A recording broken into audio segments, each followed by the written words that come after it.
बिस्मिल्लाहिर्रहमानिर्रहीम। पंजाबी ज़बान पंजाब दा मान। इस सिलसिले च मैं चंद शेर पेश करांगा। हिंद को लाहौरी पहाड़ी मुल्तानी ये सब लहजे ने पंजाबी। रब दी शान है पंजाब दा मान है।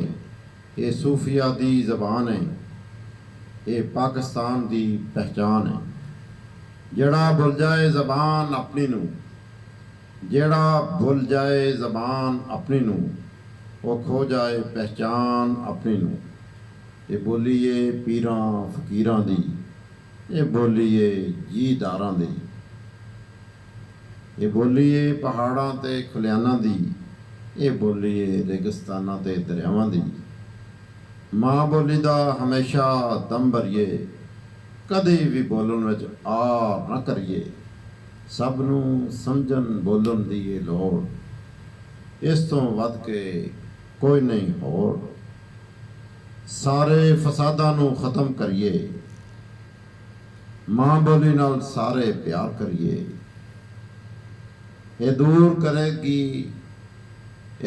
करेगी आपस दी फिक, ये सारियां नूं करेगी इक्को मिक। पंजाब दी ये शान है, पाकिस्तान दा ये मान है। ये ज़बान है मेरे देश पंजाब दी, ये ज़बान है मेरे देश पंजाब दी, ये पहचान है मेरे इस्लाम दी। ज़ाहिर है साड़ी जान पहचान है, ये रब दा खास फैज़ान है।